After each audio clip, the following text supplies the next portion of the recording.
ओम गणेशाय नमः। ओम नमः शिवाय। मैं निखिल ज्योतिषाचार्य आप सभी का मेरे चैनल पर पुनः स्वागत करता हूं।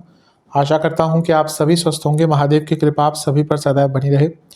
ये वीडियो टॉरस यानी कि वृषभ के लिए अत्यंत विशेष है, क्योंकि वीडियो है मंगल महाराज के राशि परिवर्तन के बारे में। मंगल यानी कि मार्स 20 अक्टूबर को राशि बदल रहे हैं और आपके धन स्थान को छोड़कर आपके तीसरे घर में प्रवेश कर जाएंगे। मंगल अपने आप में कई चीज़ों का कारकत्व अपने पास रखते हैं। साहस, पराक्रम, बल, शौर्य, हिम्मत, confidence, self confidence, self belief, logical reasoning, logical question, आपका रियल एस्टेट, प्रॉपर्टी, भाई बहन, इतने चीज़ों का कारकत्व मंगल के पास है। इसलिए उनका नाम मंगल है, जो मंगल हितकारी है। इसके साथ ही इतने कारकत्वों के होने के साथ मंगल 2 भावों के स्वामी होते हैं। जैसे आपके लिए बात करें वृषभ के लिए, तो 12वें घर के स्वामी हैं और 7वें घर के स्वामी हैं। और इसके साथ उनकी 3 दृष्टियां भी होती हैं। उनकी 4थी दृष्टि होती है, उनकी 7वीं दृष्टि होती है और उनकी 8वीं दृष्टि होती है। तो बहुत चीज़ों पर प्रभाव है। लेकिन इस बार जो उनका गोचर हो रहा है वो और भी विशेष है। सबसे पहली बात तो मंगल कर्क में बहुत लंबे टाइम तक रहेंगे, जनवरी तक रहेंगे, 21 जनवरी तक। उसके बाद पतित हो जाएंगे। लेकिन ये जो राशिफल है इसको केवल 7 दिसंबर तक का मानिएगा, क्योंकि 7 दिसंबर को मंगल वक्री हो जाएंगे और फिर उनका प्रभाव बदलेगा, उनका प्रताप बदलेगा। उस पर हम बाद में आएंगे। लेकिन इस वीडियो को केवल 20 अक्टूबर से 7 दिसंबर तक का ही कंसिडर कीजिएगा। इसके साथ ही यहाँ पर मंगल पर भी कुछ ग्रहों का प्रभाव है और मंगल का कुछ ग्रहों पर प्रभाव रहेगा। राहु की दृष्टि बनी रहेगी मंगल पर, कि अपने आप में चीज़ों को बदलेगी। और मंगल की दृष्टि रहेगी सूर्य पर, ये होगा 15 या 16 नवंबर तक, और सूर्य भी नीच के हैं। और मंगल की एक दृष्टि रहेगी शनि पर। अब ये जो मंगल हैं इनकी स्पीड कम है, लेकिन नीच के हैं तो प्रयत्नशील है। नीच का ग्रह बुरा नहीं होता, प्रयत्नशील होता है। वो कुछ भी किसी भी कीमत पर पाने के लिए तत्पर होता है। तो देख रहे हैं आप कि कितना कुछ बदल सकता है यहाँ पर, और इन सभी चीज़ों की विवेचना करने का अपने स्तर पर प्रयास करूँगा। यदि आपकी लग्न राशि या चंद्र राशि वृषभ है, दोनों ही गाइडेंस के लिए राशिफल को देख सकते हैं। वीडियो के अंत में कुछ विशेष उपाय भी बताऊंगा, जिसके करने से सकारात्मकता की वृद्धि अवश्य होगी। व्यक्तिगत तौर पे मेरा मानना है कि लग्न राशि अगर ज्ञात है वहाँ से देखिए, नहीं पता तो चंद्र राशि से देख सकते हैं। तो शुरू करते हैं अत्यंत महत्वपूर्ण राशिफल। सबसे पहले मंगल कौन से भाव में है? मंगल 30 भाव में है। कुछ भाव होते हैं, मैं कई बार बता चुका हूं, जहां पर नीच के ग्रह बहुत अच्छा प्रभाव देते हैं। उनमें से एक भाव है तीसरा, एक भाव है छठा, इवन 11वां भाव भी एक ऐसा भाव है जहां पर नीच के ग्रह और भी प्रबल हो जाते हैं, और भी स्ट्रांग हो जाते हैं। तो ये मंगल तीसरे घर में नीच के हैं और भी स्ट्रेंथ इनकी बढ़ गई है। और तीसरे घर के मंगल तो वैसे ही बहुत स्ट्रांग होते हैं। मैं हमेशा बताता हूँ कि मेरे हिसाब से मंगल का जो सबसे प्रियतम और सबसे प्रभावशाली कोई ग्रह है, कोई भाव है ना, वो तीसरा है। अधिकतम लोग जिनके तीसरे घर में मंगल होंगे वो आपको बहुत हद तक, मैं सबकी बात तो नहीं करूँगा, बहुत हद तक वो लोग सक्सेसफुल ही दिखेंगे, क्योंकि उनके अंदर इतना परिश्रम, श्रम, स्किल्स और साहस होता है कि वो चीज़ों को बदलते हैं, भले ही भाग्य का साथ ना मिले। भाग्य का साथ मिल गया तो वारे न्यारे, नहीं भी मिलता तो ऐसे लोग सक्सेस पाते हैं। और यहाँ पे तो तीसरे घर में मंगल नीच के हो रहे हैं। नीच का ग्रह क्या होता है ना, कि वो उसके अंदर झिझक नहीं होती। उच्च के ग्रह के अंदर झिझक होती है कि मैं ये करूं या ना करूं। नीच का ग्रह क्या कहता है, करके ही मानना है, रिजल्ट पाना ही है एट एनी कॉस्ट, किसी भी प्रकार से, बाय हुक या बाय क्रुक। तो ये तीसरे घर के मंगल बहुत स्ट्रांग है। आपके अंदर जो डिसीजन मेकिंग कैपेबिलिटी होगी बहुत अच्छी होगी, कॉन्फिडेंस होगा बहुत अच्छा होगा, वाक्य पटुता बहुत अच्छी होगी, लॉजिकल रीजनिंग बहुत अच्छी होगी, इनिशिएट, किसी चीज़ को इनिशिएट करना बहुत आराम से कर पाएंगे,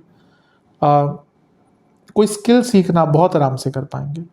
तो ये मंगल बहुत स्ट्रांग है। सबसे बड़ी बात है, नीच के मंगल आपको वो डिसीजन लेने पर या लेने में हेल्प करेंगे जो डिसीजन आप बहुत टाइम से नहीं ले पा रहे, या आपके लाइफ के किसी भी एरिया से कंसर्न हो सकता है। क्योंकि तीसरे घर के मंगल ना व्यक्ति को डिसीजन मेकर बनाते हैं। जैसे मैंने कहा ना, जिसके तीसरे घर में मंगल होता है, व्यक्ति अपने जीवन के बड़े बड़े निर्णय लेते हैं और ज़्यादा सोच विचार, बल्कि ऐसा नहीं कि बस कंफ्यूज होते रहते, नहीं, वो ऐसे लोग होते हैं जो बड़े निर्णय ले पाते हैं, इसलिए वो सक्सेसफुल हो पाते हैं। तो यहाँ पर मंगल बहुत अच्छा प्रभाव दे रहे हैं, लेकिन नीचता है और राहु का प्रभाव है, तो ये सारी चीज़ें जो मैंने कॉन्फिडेंस आदि की बात करी ना, ये ओवर तक जाने में टाइम नहीं लग, यानी कि कॉन्फिडेंस ओवर कॉन्फिडेंस में बदल जाएगा। अथॉरिटी, डोमिनेंस कहीं ना कहीं गुस्से में कन्वर्ट हो सकती है, तो थोड़ा सा ध्यान देना है। इसका एक नकारात्मक प्रभाव और ये हो सकता है कि ये भाव काम त्रिकोण का है, ये भाव भी काम त्रिकोण का है, राहु यहाँ पर बैठे हैं जो इच्छाओं को बढ़ाते हैं, तो यहाँ पर मंगल का प्रभाव, और मंगल नीच के हैं, यानी कि नीच प्रकार की, नीच कोटि की, नीच तरह की इच्छाएं आपकी जागृत हो सकती हैं। कुछ ऐसी इच्छाएं जो आपको अनसोशल कार्य करने पर भी मजबूर कर सकती है, तो थोड़ा सा यहाँ पर केयरफुल रहने की आवश्यकता है। दुस्साहस से बचेगा और अपने कम्युनिकेशन पर ध्यान दीजिएगा।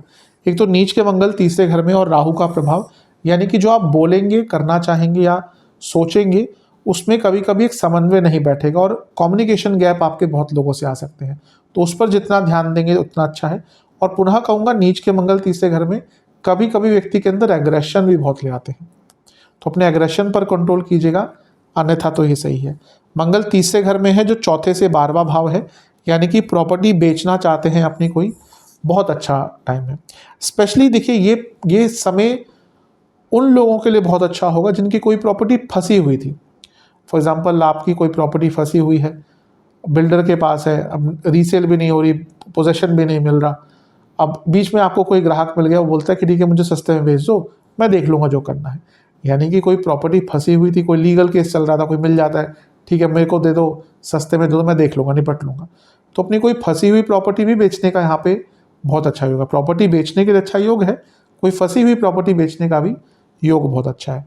बस ये है कि अगर आप प्रॉपर्टी बेच रहे हैं, नॉर्मल लोगों के लिए बात कर रहा हूँ जिनकी फंसी हुई प्रॉपर्टी नहीं थी, टर्म्स एंड कंडीशन बहुत क्लियर रखिएगा। कभी कभी क्या होता है कि दे देते हैं आपको, जो आपसे प्रॉपर्टी खरीद रहे हैं, टोकन मनी दे दी, फिर उसके बाद पेमेंट डिले करते रहते हैं, फिर व्यक्ति फंस जाता है। तो जो भी टर्म्स एंड कंडीशन यहाँ पे होनी चाहिए वो बहुत क्लियर होनी चाहिए, अन्यथा तो प्रॉपर्टी बेचने के लिए बहुत अच्छा टाइम है। हाँ, यहाँ पर आपके भाई बहनों से और आपके दोस्तों से झगड़े बहुत हो सकते हैं, उसका ध्यान दीजिएगा। और आपके भाई या बहन को यहाँ पे चोट आदि लगने के योग भी बन जाते हैं, तो उस चीज़ का भी आपको काफ़ी ध्यान देने की आवश्यकता है। मंगल 12वें घर के स्वामी हैं, तीसरे घर में है। अचानक से यात्राओं के योग बन सकते हैं, अचानक से धार्मिक जगहों पर भी जाने के योग बन सकते हैं, और इसके साथ ये कभी कभी ये भी इंडिकेट करता है कुछ स्ट्रेसफुल ट्रैवलिंग भी हो सकती है, यानी कि अचानक से कोई, किसी की तबीयत खराब हो गई, गांव में किसी की तबीयत खराब हो गई, किसी और रिलेटिव की तबीयत खराब हो गई, एक जो डिस्ट्रेस ट्रैवलिंग होती है ना, उसके भी योग ये बना देता है। विदेश की भी यात्रा यहाँ पे हो सकती है, जिनका विदेश में आना जाना होता है। मंगल सप्तमेश है और यहाँ से 9वें भाव में बैठे हैं। जो लोग बिजनेस करते हैं उनको बड़े बदलाव लाने का मौका मिलेगा, कुछ अलग करने का मौका मिलेगा, लेकिन एट द सेम टाइम सप्तमेश का नीच का होना पति या पत्नी के बीच में, पति और पत्नी के बीच में संबंध खराब कर सकता है। हाँ, ये आपके पति या पत्नी के इनकम को बढ़ा सकता है, लेकिन पति पत्नी के बीच में संबंध है उनको यहाँ पर खराब करने की चेष्टा हो सकती है, तो इस चीज़ का ध्यान देंगे तो अच्छा है। राहु की दृष्टि का प्रभाव की और बात कर लेते हैं, क्योंकि राहु 11वें घर में है, वृद्धि के कारक है। आपको यहाँ पर अपनी स्किल्स को बढ़ाने का बहुत मौका मिलेगा, और सबसे इम्पॉर्टेंट चीज़ है कि ये दोनों ही ग्रह बहुत प्रैक्टिकल हैं, तो कुछ प्रैक्टिकल निर्णय लेने का भी आपको यहाँ पर अवसर प्राप्त हो सकता है। तो बहुत कुछ अच्छा है, जो मैंने नेगेटिव कहा ध्यान दीजिएगा। अब मंगल की चौथी दृष्टि सूर्य पर, वो भी छठे घर में और नीच के सूर्य। मैंने अभी थोड़ी देर पहले कहा था कुछ भावों में नीच के ग्रह और बली हो जाते हैं, तो ये एक भाव में मंगल बली, दूसरे भाव में सूर्य बली, अत्यंत शुभ है। ये दोनों ही उपचय भाव हैं, अत्यंत शुभ है। एक प्रकार से ये समय आगे बढ़ने का है, करियर में बहुत अच्छे मौके मिलेंगे, कॉम्पिटिटिवनेस रहेगी और अपने कंपटीशन को खत्म कर देंगे। स्टूडेंट्स के लिए तो अति विशेष है, मंगल कारक है कॉम्पिटिटिव एग्जाम के, सूर्य सेकेंडरी कारक है, सरकारी एग्जाम से कारक है। कोई सरकारी कॉम्पिटिटिव एग्जाम है बहुत अच्छा करेंगे, कोई कॉम्पिटिटिव एग्जाम है बहुत अच्छा करेंगे, स्टूडेंट्स के लिए अति विशेष है। और कोई लीगल केस अगर आपका चल रहा था, उसके लिए तो इससे अच्छा टाइम हो ही नहीं सकता। आपके कई लीगल केस इस टाइम में सुलझ सकते हैं, निपट सकते हैं, सॉल्व हो सकते हैं। ये जो भाव है छठा, ये सप्तम से 12वां है।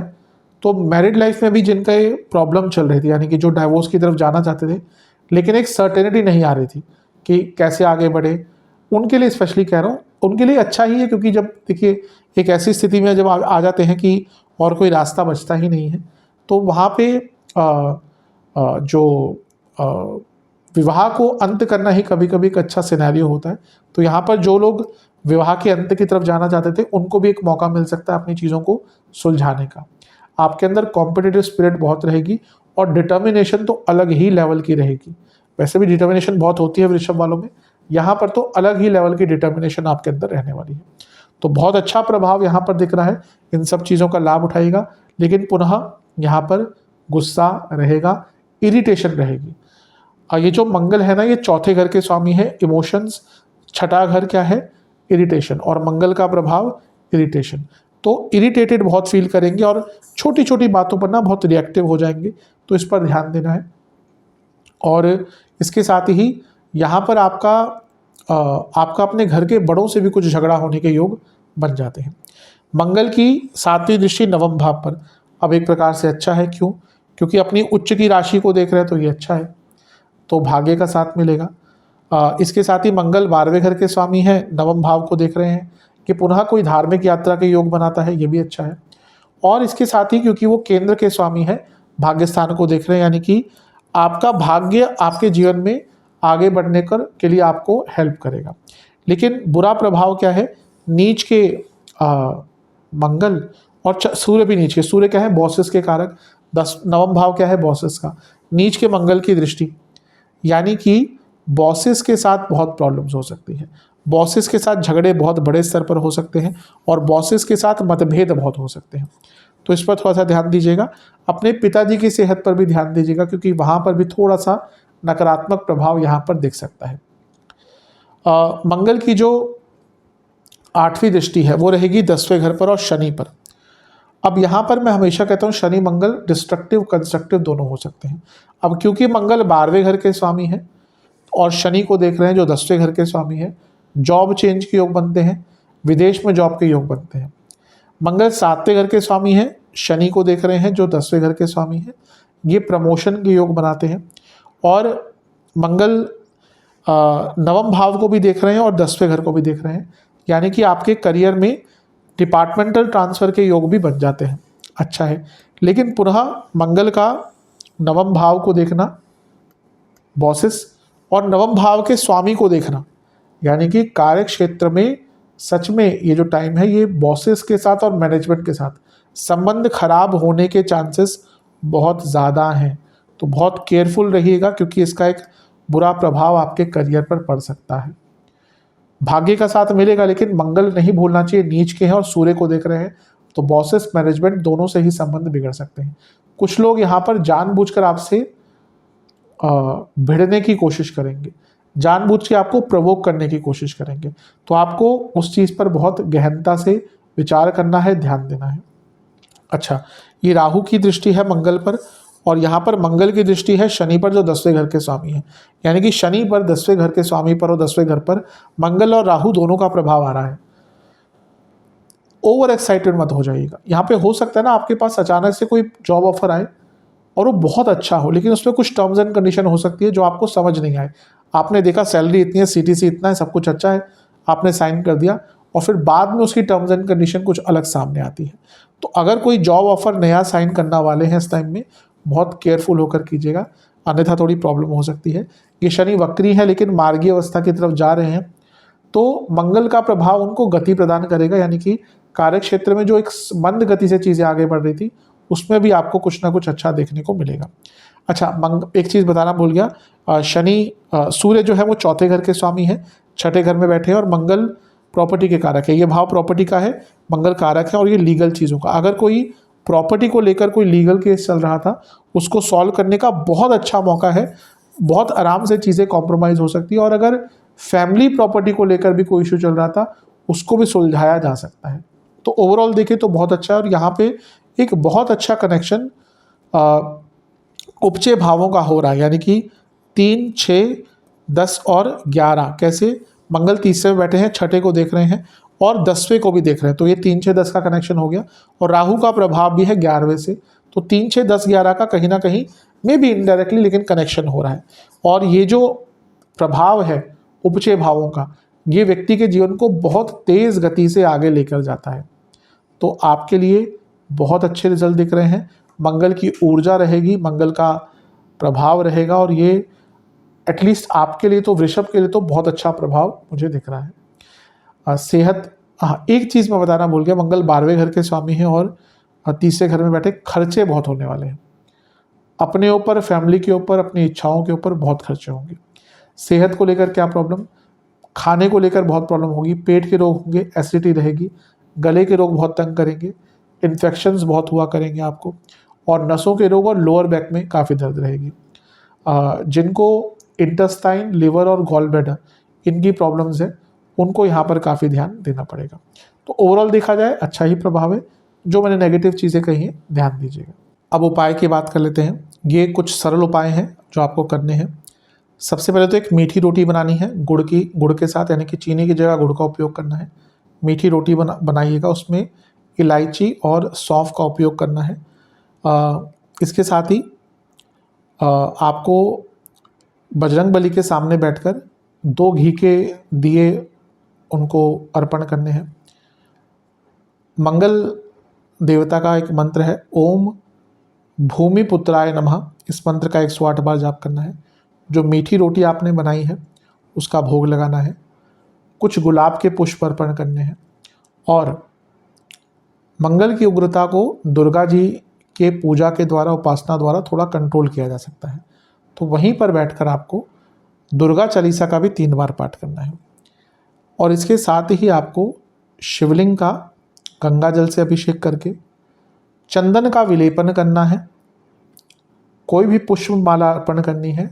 एक प्रकार के फल का भोग लगाना है और ओम शंकराय नमः मंत्र का 108 बार जाप करना है। ये उपाय कर लेंगे, अवश्य मंगल देवता के जो नकारात्मक प्रभाव है कम होंगे, सकारात्मक प्रभाव बढ़ेंगे। आशा करता हूँ कि वीडियो काम आएगी। चैनल पर नए हैं सब्सक्राइब कीजिए, वीडियो को लाइक कीजिए। मिलता हूँ अगली वीडियो में, तब तक के लिए ओम नमः शिवाय।